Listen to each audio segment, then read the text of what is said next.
What's up, guys? 1-1 yesterday for a slight loss. Easy win on the New York Knicks, and Jack Leiter sucks. He had one horrible inning, got taken out of the game, I think second inning, whatever, losing 6-1, I think at that point when he got taken out, or 6-0 or whatever, and there was just no coming back from that. I mean, Texas closed the gap to 6-4, but that was it. And I think the hits were actually tied in the game. I think it was 7-7 or 8-8. And Texas still could not get it done. Lost by 3 runs, even though they had the same amount of hits as whoever the hell they were playing, Cleveland. Oh, just awful. All right, we move on to today. I'm not going to have any plays in the NHL or MLB. NHL, there's only one game, actually. Colorado, Dallas. Dallas has taken a 3-1 series lead with a win in Colorado, I believe. 2 wins in Colorado, I think. I think Dallas has won 3 in a row, actually. And now we have game 6 in Dallas, game 5 in Dallas, with Dallas trying to close out the series. Dallas is up from -142 to -145 on the money line, 78% of the tickets, 92% of the cash. So all I can say is in the market read, we do see Dallas moving up as a favorite, and we see more of the cash than the tickets on them. So Dallas would be the market read there on the side, although I don't know if I would want to play it with. I mean, you're going to have a pretty dangerous Avalanche team here. The Avs, like I said, they've outplayed Dallas in most of the games in the series, and I would not want to play against Colorado necessarily, a team that's been the better team for most of the series, except for the most recent game. You're like, what is going on with this camera? I hate this, dude. Oh, my God. All right. I would not want to play against Colorado, who I think has been kind of the better team in the series for the most part, except for the most recent game. Facing elimination, getting an underdog price, I would probably not want to lay the price with Dallas. So that is basically what I will say with that one. NBA, we have 2 games. The first one up is my Boston Celtics. Speaking of elimination games, Celtics are trying to close out the series back at home, now up 3-1 after winning both road games at Cleveland and covering in one and not the other. What I should mention, I guess, is in the most recent game, Donovan Mitchell was a late scratch. So that actually, I know I'd mentioned before that was the case, I'd mentioned I'd like the Celtics to cover that again. But when Mitchell was ruled out, the line shot up to 11.5, and then that turned into an injured player theory spot. And I was like, I would not want to lay the Celtics 11.5 at that point. I was considering actually jumping in and playing the Cavs plus the points once that happened, because you get the injured player theory spot. You know the Cavs are going to put in like a huge effort now with their star player out, and the Celtics, the stronger part of the angle would be that the Celtics would take their foot off the gas basically and be like, oh, this is going to be easy now. Cleveland without their star player, and we just killed them with their star player, and they will easily beat them without him. So I think that was kind of the mindset for the Celtics. I mean, they still wound up winning the game outright, but they did not cover. So that had turned into an injured player theory spot. We now get the Celtics back at home, and they are favored by more than they were in the first couple of games, where they were 12.5 up to 13.5, something like that. Now they're 15 at home, -15 down to a 14.5 point favorite. They do have 60% of the tickets, so they are public. Public, of course, is going to kind of tend to be on the team that they know is the better team, which is the Celtics. But even if they are laying a ton of points here, which they are in this case, but 76% of the cash looks like it's on the Celtics, even though you're laying quite a big number here. It looks like more of the cash than the tickets coming in on the Celtics here. And you're going to have to look and see, what is the Donovan Mitchell situation, man. And Jared Allen, actually, as well, because Allen has not played yet in the series. Both of these guys are probably going to be game time decisions. I guess they're both still listed on the injury report, so we don't know. So we could see this line shifting quite a bit based on what the Cavs' injury situation is. I think right now, the way that it's lined, it seems like Mitchell is probably going to play and Allen maybe not. I don't know, because this line is pretty similar to where it was in the first 2 games. It's just a little bit higher. I would expect it to be even higher if Mitchell was actually going to be out. You'd expect probably the Celtics would be like a 17-point favorite, really, which is crazy to think about. But I think this line is telling you Mitchell is probably expected to give it a go in this one. The market read actually is on the Celtics, like I said, with the cash discrepancy at least on them, but there's no way I'm going to be laying the points in that one. Total is down from 205.5 to 205. I don't have much of a read on the total in this one either. I just don't know what to think about it. It's public with 91% of the tickets, but 96% of the cash looks like it's on the over. I would not want to get involved on the over either.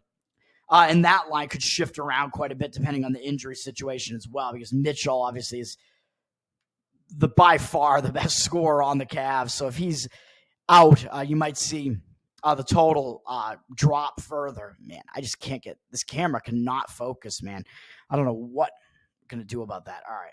I think my TV back there with ESPN on, I think my TV is affecting it, although it hasn't affected it really for most of the recent videos that I've done, so I don't know. All right, so that's Celtics-Cavs. Not much going on there, no leans, and the strongest lean in the whole NBA slate market-wise would be to lay the points with the Thunder, but I don't necessarily want to do that either.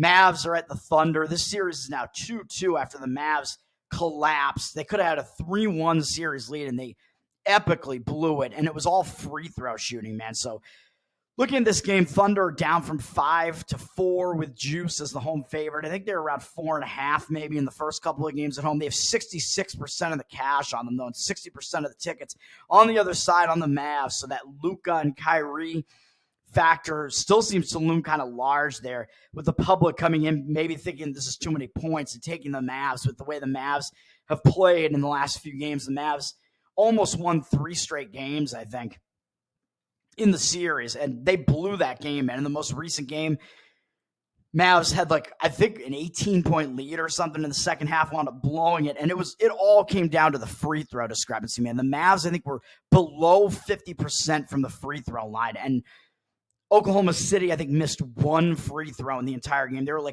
25 for 26 or something like that from the free throw line. They were 90-something%, which is very, very high. Even for an NBA team, that's very high. You expect probably a team to be kind of normally in the 80-something% range. So definitely outlier free throw shooting percentages in that game. And the Mavs missing so many and having such a low free throw percentage was really kind of the entire difference in the game, which is wild to think about. The Mavs kind of dominated the more predictable statistics in the game, like the 2-point shooting and whatever. So those factors would actually kind of make me lean to the Dallas side in this one, but because I think the final score in that one was kind of misleading. But on the other hand, the Mavs totally collapsed and could have had the 3-1 lead. And is their mental mindset going to be right coming into this? And then the other issue with the Mavs is Luka's injury situation, man. I mean, he is hobbled. He is beat up. He is playing through these injuries, but he's obviously probably, I would say, at 60% at best at this point. Just really hobbled. He was missing some of those free throws. His shooting form is just not quite there with all these injuries. So I don't know what to think about that. So I think the public is kind of overvaluing him. So this is a tough read for me. And Mavs, of course, do have the experience factor on their side as well, as has been the case throughout the series. Very, very tough read here, man. Very tough. And the total is up from 213.5, it's down from 213.5 to 212.5, with 85% of the tickets on the over, but 82% of the cash. So it looks like the under kind of has some play on this, with the line ticking down a little bit towards the under and having a very public over in this one with less of the cash than the tickets. So the lean would kind of be to the under in that one in the market read as well. But I really, again, I don't have much of a read on either of those. We are going to Major League Baseball here, man, where I'm going to be on 3 games here, and hopefully we have market agreement on these, which it looks like in the first one up, maybe we don't, but I think this is a pitching mismatch, man. I don't understand why the market seems to be against this right now. First up is I'm going to play on the Chicago White Sox. It looks like the White Sox are actually down from -139 to -138 right now, with 76% of the tickets on a public road underdog Washington team, but 77% of the cash also on them. So right now it looks like Washington has the cash discrepancy on them, and the line has moved down on the White Sox. I really don't understand that, man, because, I mean, the public is going to be on Washington just because the White Sox record is so bad. Who's going to want to be on the White Sox? The public is not going to play on the White Sox, even though they've been playing better baseball recently. And they won the nightcap out of the 2 games yesterday. So these teams did play a doubleheader yesterday. Washington took the first game. Both teams used 4 relievers in the first game and used like kind of some of their better relievers. That makes it kind of a wash bullpen-wise. And then in the second game, the nightcap, the White Sox actually only used 2 relievers, and the Nationals used 3. So if anything, coming into this game here, I think the White Sox actually have the slight bullpen rest advantage after that yesterday, after they had Fedde go pretty deep into the night game yesterday and kind of save a little bit of their bullpen there at least. So I think bullpen situation probably a bit of a wash. I don't think either bullpen is really that great anyway, but I think if anything, the White Sox might have the slightly more rested bullpen. I'm actually looking to take this run line because you can get a better number with these DraftKings alternate run lines. Instead of having to lay somewhere in the vicinity of between minus 138 and minus 145 on the White Sox, I think you can actually come in and lay the minus 1 run line at minus 102. So, yeah, if they win by 1, they'll push, but you're having to pay less to do it. So I'm going to I like that, and I think this is just a huge starting pitching mismatch, man. And because we're going run line, I think it makes sense to go the full game on it because you want to have those additional innings there to try to cover that larger number as a favorite. But I think this pitching situation is a total mismatch, man. Patrick Corbin, I mean, he's been a guy you want to go against all season, basically. He's got a 5.91 ERA this season, 1.78 whip. Things have not been going well for him. And his stats last few seasons with Washington have all been pretty similar to that over the course of entire season. So, I mean, these stats that he has this season are not really anomalous. His stats have been this bad for years at this point, pitching for Washington. So I don't think it's getting any better. He's kind of near the end of his career now. He's just been pretty bad. He's coming off a decent start against the Red Sox. He's been okay in his last 2 starts against the Blue Jays. Well, he didn't strike out many against the Blue Jays, but the Blue Jays, for some reason, their offense has kind of been struggling. The Red Sox offense is just kind of mediocre. But overall, again, Corbin, I mean, his strikeout numbers are not high at all. He's never really been a strikeout guy. He's got 29 strikeouts this season at 42 2/3 and 16 walks. So that strikeout walk ratio is bad. And he's allowed 60 hits. So he's putting way too many men on base. Just nothing about Corbin is anything to like here. And his stats against the Chicago White Sox, in his career, we have an okay sample size to look at, even though only 6 of their hitters have faced him before. These numbers are actually not as bad as his career stats are, but they're still not very good. The White Sox are 11 for 42 off him lifetime, 2 doubles, 3 home runs, 8 RBIs, so a lot of extra base hits, 11 to 8 strikeout walk ratio, so that's not good. That's too many walks. So even though it's only a 262 average against Corbin for the White Sox hitters, which is a mediocre batting average, because of all the walks and the extra base hits, their OPS against him is 904. So that's a pretty high OPS. So Corbin, he's just been awful this year, and he hasn't been good against these White Sox hitters, even though their offense isn't that good. I would much rather be on the guy that I've been touting all year, man, and I've been on him in numerous games, Garrett Crochet. I think you're actually getting some value with the White Sox and with Crochet because the White Sox have the worst record, and I think the public bettors are going to come look at this and say, oh, the White Sox have the worst record, and both these pitchers suck because they both have bad ERAs, right? Crochet has a 4.63 ERA. Yeah, that's not good, but look at his other stats, man. You got to dig deeper than just the ERA because you could be a guy who has stats that would indicate that your ERA should be a lot lower, and that's the case with Crochet, man. He's got a .99 whip, this being his first full go of it as a starter in the starting rotation. Still only 24 years old, although he's been in the league actually since 2020, although he missed 2022. He was a reliever for the White Sox up until this season when they converted him into a starter. And other than the runs that he's allowed, he's been quite good this season, man. He's got a 64 to 9 strikeout walk ratio and 46 2/3, 37 hits allowed. So he has not allowed many hits, not putting many men on base. Crazy high strikeout number as well. Strikeout walk ratio, very, very good as well. That tells you he's in command, man. And he had one stretch where he allowed 5, 7, and 5 earned runs against Cincinnati, Philly, and Minnesota. And yeah, Philly is probably the only actual good offense out of those teams. But other than that, he's allowed 2 or fewer earned runs in the other 6 starts. So 6 out of the 9 starts have been quite good. And in the month of May so far, he has a 17-0 strikeout walk ratio in 12 innings pitched and has only allowed one earned run, which was a solo home run, excuse me. So he's definitely been in command over these recent starts too, although it's against the Cardinals and the Indians, not the best. The Guardians. No, I will still call them the Indians. I'm not going to buy into that shit. Not great offenses, but still very good performances out of Crochet. He's been starting to deal again, starting to turn it on after that blip that he had with those few bad starts. And against Washington, Washington has not seen him this year. They only have 3 batters who have ever seen him before, and they're 1 for 3 against him with a single, no strikeouts, no walks. There's really not much you can take away from that.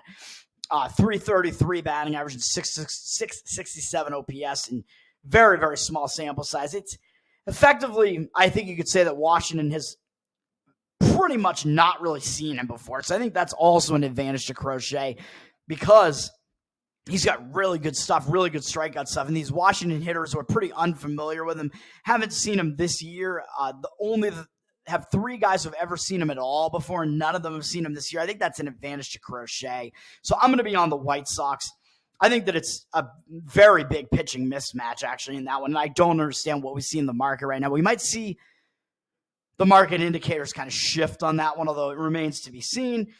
Next game up is going to be in the later afternoon slate on the Pacific Coast, Kansas City at Seattle. I think this is also a pitching advantage to the Seattle side. I'm going to be on Seattle in this one. This one, looking at the market, we got Seattle actually down from minus 145 to minus 142 on the money line, but we do see Kansas City being a public road underdog. So again, I think we have kind of public sentiment on the road underdog in both of these, even though the odds makers are telling you that the home team is actually the better team, giving them more than just home field, saying the home team is better and or maybe the pitching matchup is better for them, which I think is the case in both of these. 62% of the tickets are on Kansas City on the underdog in this one, but only 57% of the cash. So we do see a public Kansas City road team here with less of the cash than the tickets on them. Public seems to be buying into KC right now. They're only 1.5 games out of first place in the AL Central, and they've have a good record so far. I've been saying Kansas City's not a very good team, but their record has continued to be good throughout the season so far. Seattle, however, I mean, they're not to be overlooked, although I think they are being kind of overlooked right now. They're actually sitting in first place right now in the AL West, although the entire AL West kind of doesn't really have they don't really have very good records. But Seattle, they're only like kind of slightly above 500. Seattle lost last night, so I think they could be in a bit of a bounce back spot.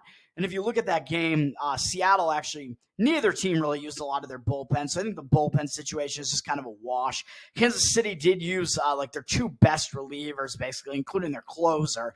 And Seattle used a couple of their better relievers, but they used 3 relievers. But I don't think there's that much to really take away from that. Kansas City wound up winning the game. Scored some runs late to win the game. But it also is maybe even a little bit misleading, that final score, because Kansas City only had 5 hits in the game to Seattle's 7. So Seattle out-hit Kansas City. Seattle was winning the game 1-0 deep into the game.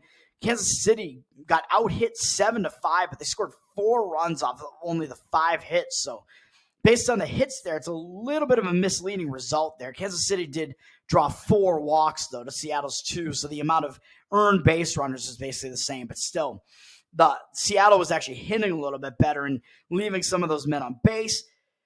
And then we're going to look at the starting pitching matchup here. We got Alec Marsh going for Kansas City. He just came off the DL in his most recent start. Had a pretty good start, but it was against a weak Angels offense. And they won 2-1. He did not have much run support behind him. He's pitched well this year. There's no doubt about that, with a 2.53 ERA and 1.03 whip. But I think that actually might give us value on the Seattle side, because looking at the rest of his numbers, I mean, yeah, he's kept the hits against down for sure. 24 hits in 32 innings. That's not bad.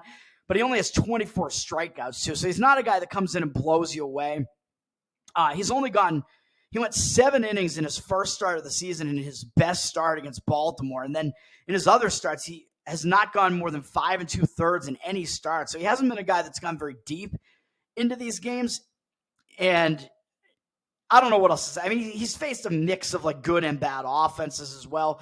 over his career, I mean, if you look at his stats last year, they would indicate that he's probably got to regress a bit. Last year, he actually had better strikeout numbers last year, 85 and 74 to third, but he walked 39. So he was wilder last year, but he also was able to strike out more. He also had a very bad 5.69 ERA last year and 1.56 whip. So who is the real Marsh, really? Well, the real Marsh stand up. And more than half of his appearances last year were out of the bullpen, too. And you'd think that in a bullpen situation that he would actually probably have a lower ERA coming out of the bullpen, but that wasn't really the case. Like, his stats last year just weren't very good, and his strikeout numbers were probably higher because he was in a relief role. So I think you usually see a little bit of a dip when you have a guy pitching more innings. Their strikeout numbers per 9 tend to like dip a little bit because they're getting a little bit more tired. We don't know how deep Marsh can really go, though, because they've kind of converted him into a starter. It's really hard to gauge, man. And up against Seattle's hitters, I mean, Seattle has had 6 batters who have seen him before, and Marsh's numbers against him are not that great. Seattle's hitters are 7 for 11 off him with a double, a home run, 3 RBIs, only a 7-4 strikeout walk ratio, so that's not very good. So in somewhat small of a sample size, but still, Seattle has a 333 batting average off him in 21 at-bats and a 1,005 OPS. So Marsh has not done that well against Seattle, really. Seattle has figured him out, whereas on the other side, I think we're actually getting some value on Brian Wu because people don't know who he is. Last year, I mean, his ERA was 4.21 with a 1.2 whip, but those stats are actually better than Marsh's last year. And Wu did that entirely as a starter in his debut season. Not a bad debut season at all. He was a starter for 18 starts, 18 games, not bad. And he had 93 strikeouts in 87 and 2/3. So his strikeout rate was pretty good. He walked too many at 31. So he was a little bit wild, but Wu, I think, may very well have the better stuff over Alec Marsh. Wu has only made 1 start so far this season, and maybe they were easing him in because he only threw 62 pitches. It was a pretty good start, 4 1/3 innings of 1 hit ball against a pretty weak Oakland offense, but it is an Oakland offense that has been hitting a bit better as of late, and he had a 3-1 strikeout walk ratio in that game. Pretty decent start for Wu to start the season. Not much to take away from that, obviously. Oh, he has a 0 ERA this year and 0.46 whip. Yeah. I think the public is probably just kind of thinking, like, we don't know who Wu is. Marsh has more of a sample size to look at, and his numbers are good, yeah. But I think Wu is actually probably the better of the 2 pitchers. He's got the better strikeout stuff based on what you can tell from looking at their stats, really, basically looking at kind of both seasons as a whole that they've pitched so far. And whether they've been a starter versus a reliever, I would trust Wu a little bit more. And I think Wu has a little bit of the additional edge here as well because the Royals only have 1 hitter who's ever faced him before, which is Hunter Renfroe. Probably faced Wu when he was back on when Renfroe was back on the Red Sox. No, not Hunter Renfroe, the wide receiver who was on the Raiders, and I don't know where he is now, but Hunter Renfroe with an E, not a W, the baseball player. Very strange that there are 2 athletes that have the same name, Hunter Renfroe, 1 letter different. It's such a kind of weird, unique name. But Renfroe's the only hitter who has seen Wu before on the Royals. Like I said, probably back when Renfroe was a member of the Red Sox, and he is only 1 for 6 off of Wu lifetime. It is a decent amount of at-bats for him, specifically 6 at-bats, but only 1 for 6. 1 RBI, 1 walk, 1 strikeout, so 167 average and 452 OPS. Not much you can take away from that. I think what you can say is that means that Kansas City's lineup is almost entirely unfamiliar with Wu. So I think that's another advantage to Wu. Young guy with pretty decent stuff. Kansas City's offense might struggle the first couple times facing him, not knowing what to expect from him. So I think you might have a little bit of that aspect of both of those games I just talked about with Wu and Crochet. This one, I think you're going to lay the Seattle run line on this one as well. Same reason that I said I want to lay that alternate DraftKings run line with the White Sox as well. You can lay Seattle -1 at a cheaper price as well at like -104 instead of having to lay like a -140 something money line. It's just if they win by 1, you won't win the money. You'll just push. But so maybe it's a bit of a safer way to play it. Is it less ballsy? I don't know, but it's you're risking less as well. So, and if they win, it's like somewhat likely they're going to win by that margin as well. I think, especially with pitching mismatches like this. So I like that. And then we're going to go to the night slate for a final game here. And this is a spot where I'm playing on a pitcher who's bad, but I think in this spot against this lineup, it makes sense to do it. And in the spot, it makes sense to do it. I'm going to be on the LA Angels of Anaheim. Please help me. And it looks like the market is going against it. But again, we're going against a public road team here, which is the St. Louis Cardinals. They're up from -108 to -117 with 65% of the tickets on them and 66% of the cash on. So I don't like that. The fact that it looks like St. Louis has gone up on the money line a little bit and they have more of the cash than the tickets, that scares me a little bit. But they are public, so we are going against 3 public road teams here and playing on home teams that are kind of being undervalued a bit, in my opinion. This is a game where both teams kind of have bad records. Cardinals against the Angels. Cardinals have the slightly less bad record, I guess, which is kind of why the public is on them, but probably also just because the Angels, I think, are without Mike Trout now, so their offense is just like, what the hell can their offense even do?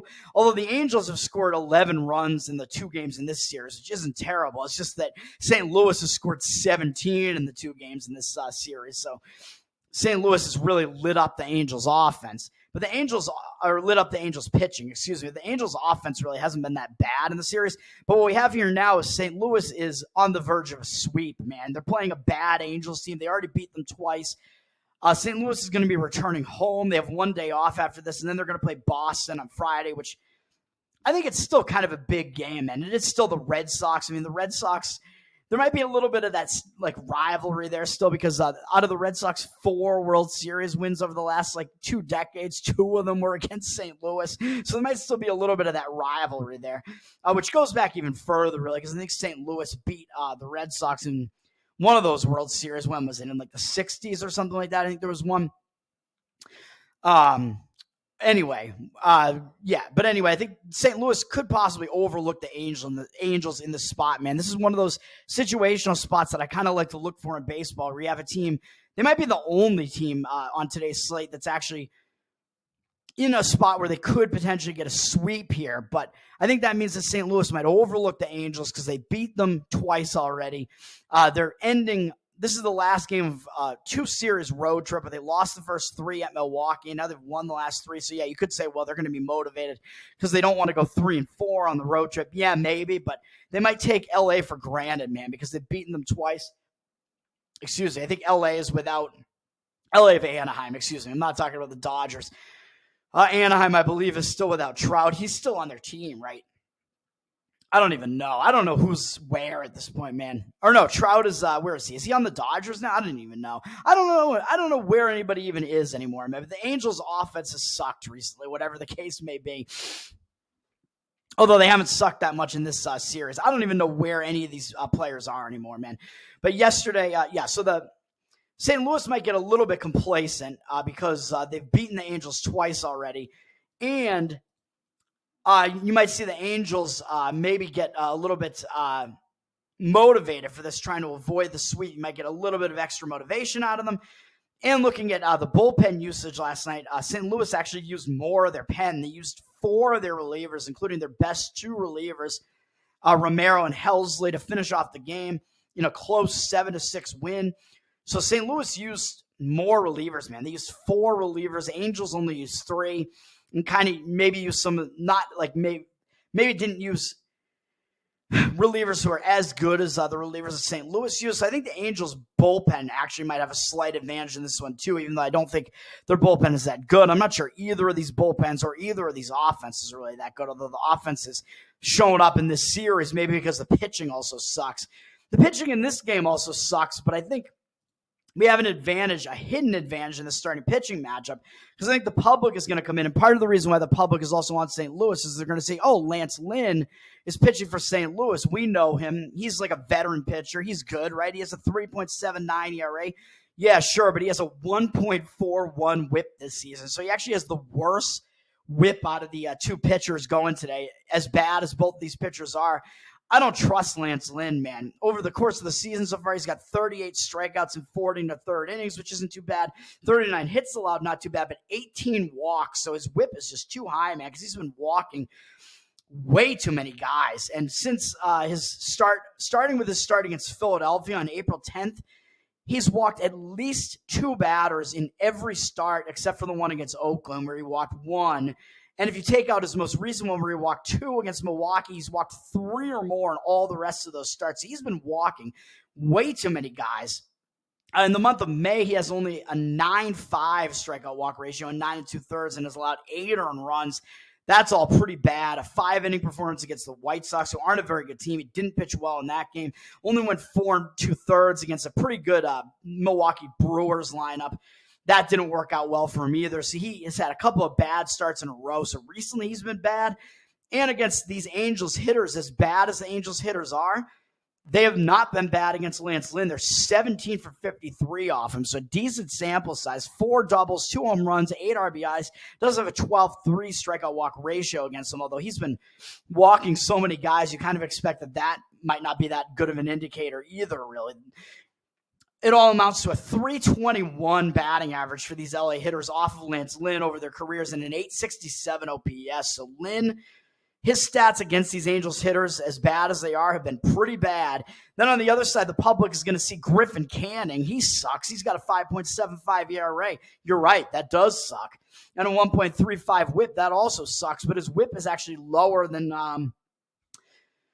Lance Lynn's is. And Canning is the much younger pitcher, at least. He's 9 years younger than Lance Lynn, who's kind of nearing the end of his career. Canning is at least in his late 20s, so kind of more in, like, I don't know if you would call it his peak, but Canning at least actually has the better whip this season so far. And he's kind of been the more consistent pitcher in a way where he's had less like really terrible outings. I guess he had 2 of his worst outings were both against the Red Sox. And it's like, yeah, maybe he just doesn't do well against the Red Sox, who certainly are not the worst offense that he's faced. If you take those games out and take his first game out against Baltimore, who are also a good offense, he's allowed 4 or fewer earned runs in all of the remaining starts.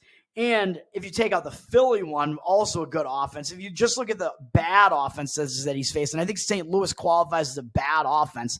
The bad offenses that he's faced, basically the worst ones he's faced, are Tampa Bay, Cleveland, and Kansas City, which are his most recent 2 games, really, those 2. He's allowed 2 and 0 earned runs in those games. So doesn't look as bad. And his most recent 2, so he's been better recently than Lance Lynn has, but he's faced worse offenses, I guess. Cleveland, well, Kansas City, I don't know if their offense is really that bad, actually. Or Cleveland, really, I don't know. But he just pitched well in those 2 games, man. He had an 8.3 strikeout walk ratio in those 2. Not as bad, really. In 11 2/3, I mean, he's not really a strikeout guy, but he only allowed 7 hits.